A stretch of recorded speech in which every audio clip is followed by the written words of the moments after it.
Hey everybody, it's Doug here. Welcome back to the channel. Welcome back to my continued Mystic Eye Games playthrough of the Stygian Society. Now we completed the first room and we're about to get set on to the second room as we head up the tower levels. So we're going to get started with that right away. The first thing we do is we're going to do some cleanup based on resetting to the next room. And what we're going to do first is move some figures and clear some stuff off, and we're going to do that right now. So get ready and let's get on with this playthrough. Alright, as you're watching this, please make sure to like, share, and subscribe. I really appreciate it. This is our hero pawn, and our hero pawn is now going to be going to level 2. We've made it to level 2, and all of the cubes that are currently on the board are going to go away. Good, bad, or indifferent. Now the ones that are in the tower are going to stay there, and they'll come out at another time. But all these ones come off the board. So the board has been cleared. And now we have to reset some other things as well. Really, the only thing we're going to reset is that. Now, one thing that was a little unclear for me was this. In the last encounter, we gained this stricken condition. And I was reading the rules on the condition cards, and I don't think, it doesn't say we remove that at the end of the room. I still think she has to spend a cube to get rid of that. We're still going to take damage from it. That kind of bites, but it is what it is. I do think that is the way it goes.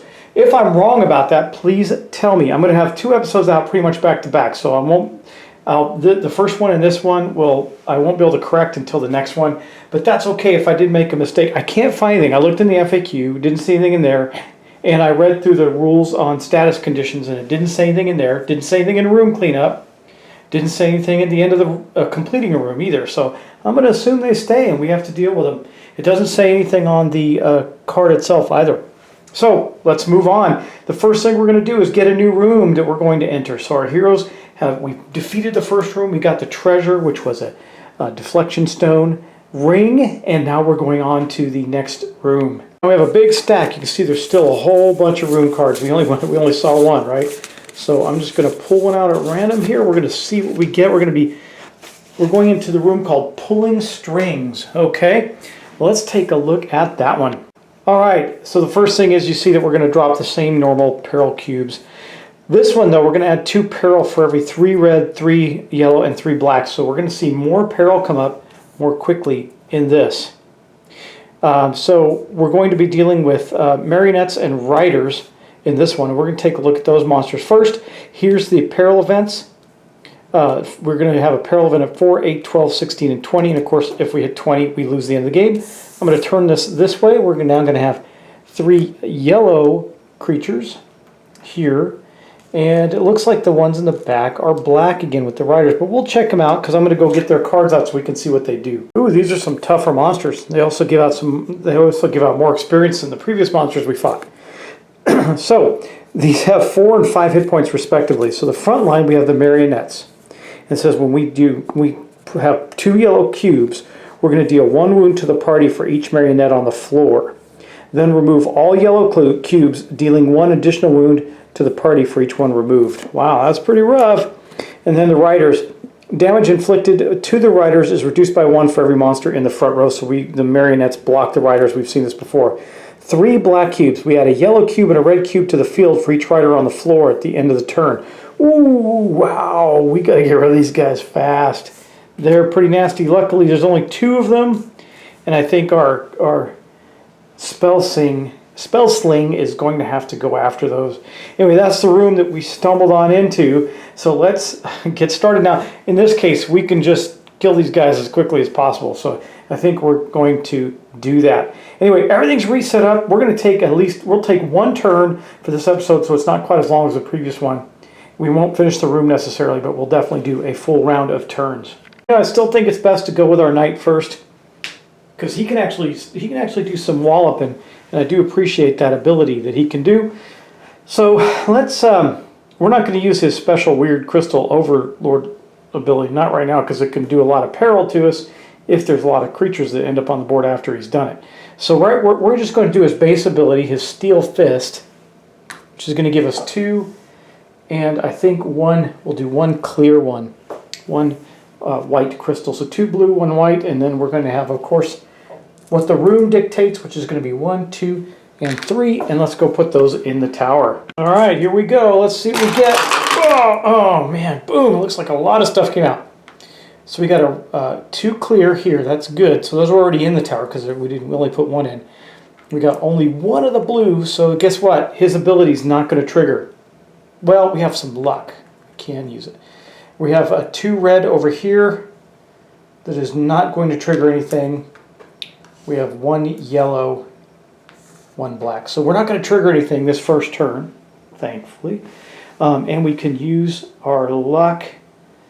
I'm going to think about this real quick. I think we can do an attack. It's not going to be a very good one, but I think we can do it. Yeah, and from what I understand, our luck does not reset. We only have 1, so we're definitely going to spend it in this blue cube. It allows us to, it acts as a cube of any color. So we're going to spend that in the blue cube to do a little bit of damage. So he's going to do, well, not a little bit. He's going to do 3 to one of the enemies in the front row. Oh, I was going to do the first guy because I want to clear the space in front of the, I got to keep declaring. I got to declare. I got to remember to do that. Anyway, I was going to do the first one with his attack because I want to do 3, get rid of that one first. That marionette first. So we're going to put 3 points of damage on this first guy here. When I kill him, or if I kill him, we can clear that out of the way. And that is the knight's turn. Now we got the doctor. We're going to take the party point is going to take a point of damage for this because I still think it is in existence. And then we do have this ring. It does say either remove 2 cubes of your choice from the field or 1 from the crypt. I'm not worried about that yet. We'll hold on to that in case we get a really bad roll that ends up in the crypt or something. And we remember we have our thirsty blade, which doesn't seem much like a doctor skill, but okay. Melee attack, choose a target in either rank. We're going to drop 3 blue and a clear. We're going to deal 1 wound to your target, plus 1 extra wound for every blue you spend in the field. If that kills the target, the party heals 1 wound immediately, and this gets refreshed. I think we're going to do this because maybe you can kill that one. We're going to attack the same one that the knight attacked. So let's use that ability because it could refresh immediately. We're going to gather 3 cubes, 3 blue cubes right there. We're going to get 1 of another color. I'm going to make it white. And then we, of course, we get the black, red, and yellow that go into the pool right there. Let's see what comes out. Come on, let's wish for a little luck here. Well, we didn't get a little luck, but we did get the 3 blue that came out, so we're going to be able to kill that thing and refresh this ability. And 3 those. Okay, so we're going to have 2 red, 3 reds. So the red's going to trigger, the red ability on the card is going to trigger the peril ability. So we're going to have our peril go up by 2, but it doesn't trigger any of the enemies. We need 2 yellow, so we've been lucky there because the marionettes trigger with 2 yellow. We haven't had that happen yet. And these riders trigger with 3 black. So the room triggers, there's no red monsters, the room triggers, those go, and our peril goes up by 2. Okay, that is all that happens. So we have a yellow and 2 black on the board. We have 3 blue and 3 white. So we did that attack. Now, if we can kill the one in front, which we can, it'll refresh that ability. So let's take a look. The doctor's thirsty blade is going to do 2 more points of damage to this marionette, which will be enough to kill it. They have 5, we did 5 exactly, and that is the end of that marionette, which means that the ability killed the enemy. So this one is gone, that is good. Now, next up, we're going to refresh this ability, I don't want to forget about that, and we get to heal 1 wound from that, because that's what that ability does. When we killed the enemy. Now we also killed the enemy, and that enemy is worth 2 experience points. So we got 2 experience points on our way up to a new level. That's pretty cool. We're on the pulling strings room fighting these riders and marionettes. But we're not out of the woods. We're nowhere near out of the woods yet. I am going to spend 1 clear cube to get rid of this status. And that means that the priest, at the end of the doctor's turn, she is no longer stricken. Okay. That is good. Now we're going to go on to the burglar. Now the burglar can do the hurling knives ability. Let's take a look at that. This is just a new active ability. Projectile attack resolved before enemy actions. Choose a target in either rank and drop a green and a clear. Deal 1 wound to every target for every green you spend from the field. We don't have any yet, so let's hope that this pays off for us. So in looking at this one here, we got this rider in the back row that's clear. There's nobody in front of it. I think we're going to try to see if we can do a point of damage. I don't think we can do the damage to the rider. We could do damage to another marionette, though, if we get lucky. Now, we haven't reorganized the board yet, so maybe we do the attack instead, just the regular attack. Now, we're going to get to drop 3 cubes because of the burglary. No, that's a passive ability. It is. So, if we use her special, we get to add 1 extra of our choice. When to any action we drop cubes, and if we use the hurl knives, we'll drop a blue and a clear. I could add green and a clear. I could add another green to that. Hope it comes out. That would give us 2 points of damage.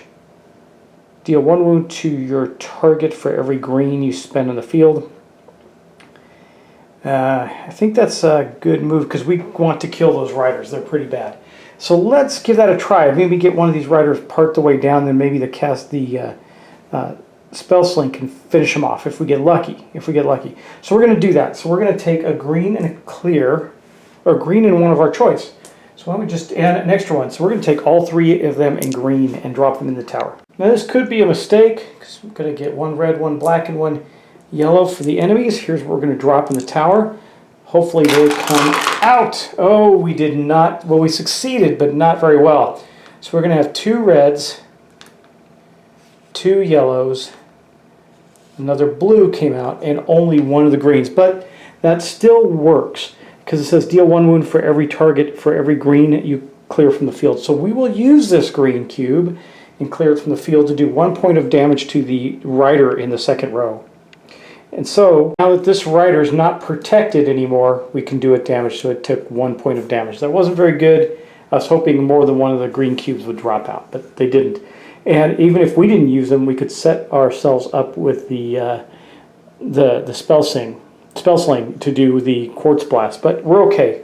And as a point, there's 2, 2, and 2 of the enemy cubes, so nothing activated. Oh, wait, sorry. That's a mistake. I got these activated first, yeah. So we have 2 yellow cubes finally in there. I kept thinking it was 3 because it's 3 for the room. Okay, we're going to deal, for every 2 cubes, we're going to deal 1 wound to the party for each marionette on the floor. That's going to be 2. Then remove all yellow, dealing 1 additional wound to the party for each removed. Okay, there's only 2, so this was a good time for this to happen. There was only 2 on the floor, so those are going to go away. And then we're going to deal 1 damage for each one, so it's going to be 2 more. That happened on the burglar's turn. The burglar has no armor, so it's not going to change anything there. Good, now we're caught up. I'm sorry I missed that, but I caught up before it's too late. Now we're going to go on to our spell sling, and we're going to do his basic attack, the Cascade of Sparks, which is going to allow us to drop 2 of those. And I believe,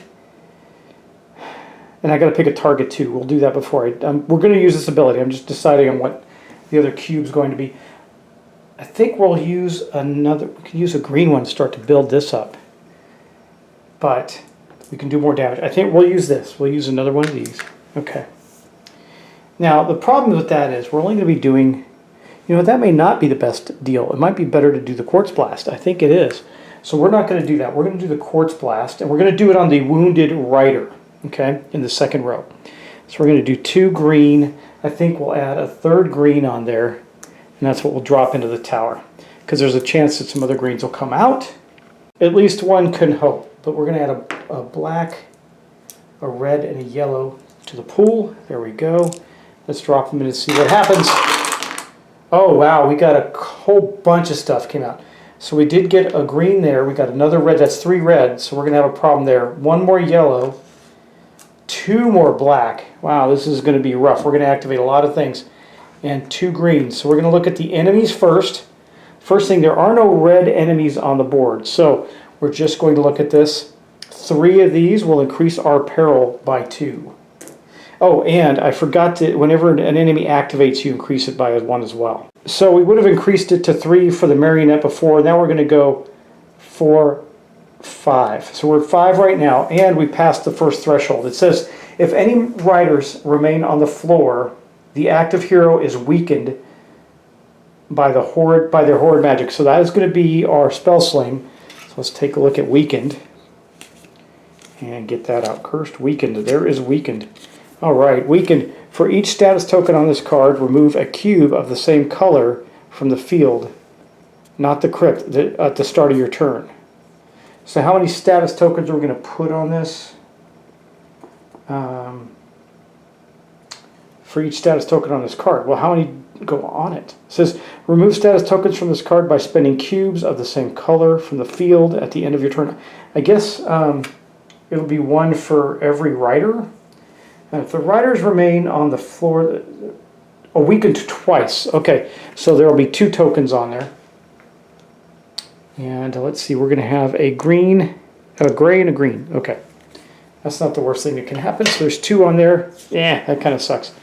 At the beginning of his turn. Now it's already in his turn, so that's not going to happen this turn. So we don't have to remove those this turn. So that's good. Okay. Now, we did the Quartz Blast against one in the back row, but we're not done with the enemies yet. So this is going to trigger the other enemies. Let's look at this. Okay, we got 4 black cubes here, and the riders are going to trigger. 3 black cubes. Add a yellow and a red to the field. That means the marionettes are going to activate again. For each rider on the floor at the end of the turn. So that doesn't do anything else, but it does increase our peril by 2 because we have 3 there. So let's do that. 6, 7, and we're going to be activating at the end of the turn when the enemies. It says at the end of the turn, so we're going to wait to finish the attack, and then we're going to activate because it could make a difference on how many riders there are. I don't think we're going to get that lucky. So we did use this.